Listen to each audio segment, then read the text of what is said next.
ભારે વરસાદને કારણે ખંભાત તાલુકાના ખડોડી ગામે દિવાલ તૂટી પડતા મૃત્યુ પામનાર 3 વ્યક્તિના વારસદારને ₹12 લાખની સહાયનો ચેક અર્પણ।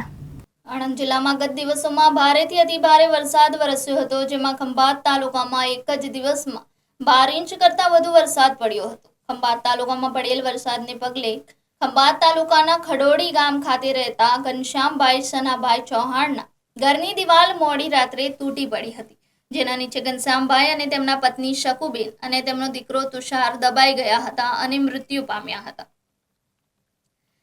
જિલ્લા કલેક્ટર શ્રી પ્રવીણ ચૌધરીને આ સમાચાર મળતા તેમણે ખંભાત પ્રાંત અધિકારી શ્રી કુંજલ શાહને તાત્કાલિક સ્થળ તપાસ કરી રિપોર્ટ કરવા જણાવ્યું હતું।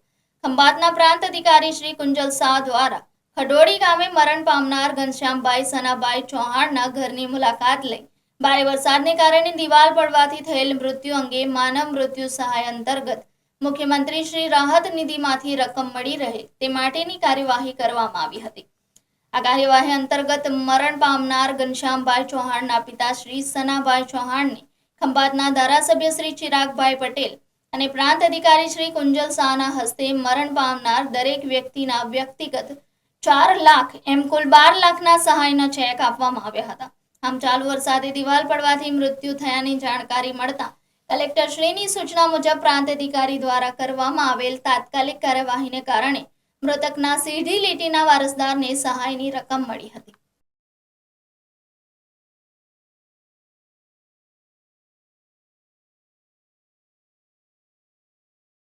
ખડોદી મુકામે કુદરતી આપદાનો આ પરિવાર જ્યારે ભોગ બનેલો છે અને એમાં 3 જેટલા લોકોએ જીવ ગુમાવ્યા છે। ઘનશ્યામભાઈ, શકુબેન અને 2.5 વર્ષનો પુત્ર તુષાર।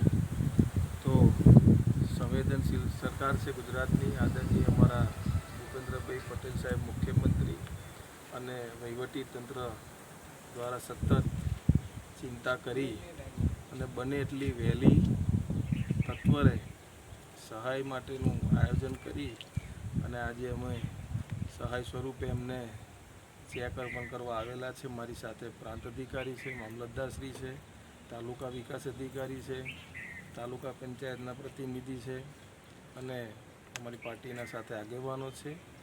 દરેક મૃતકને 4 લાખ રૂપિયાની સહાય એટલે કે કુલ મળીને 12 લાખની સહાયના ચેક આજે પરિવારના મોભીને એટલે કે મૃતકના પિતાશ્રીને આજે અમે અર્પણ કર્યા છે। અને આ દુઃખની ઘડીમાં સમગ્ર ગુજરાત સરકાર, અમારું સમગ્ર વહીવટી તંત્ર અને અમારી પાર્ટીના તમામ કાર્યકર્તા અને આગેવાનો એમની સાથે છે। આ વિસ્તારમાં જ્યાં પણ કુદરતી આપદા આવી છે અને જ્યાં પણ રજૂઆતો આવી છે વિસ્તારમાંથી લોકોની, ત્યાં અમારું વહીવટી તંત્ર, આદરણીય પ્રાંત અધિકારી, મામલતદારશ્રી અને તાલુકા વિકાસ અધિકારી સાથે મધ્ય ગુજરાત વીજ કંપનીના અધિકારીઓ સતત ખડા પગે રાત દિવસ ઊભા રહી અને બધી જ યોજનાઓ શરૂ કરાવવાનું આયોજન કરેલું છે। રિપોર્ટર વિનીત ટાંક, જનાદેશ ન્યૂઝ, આણંદ।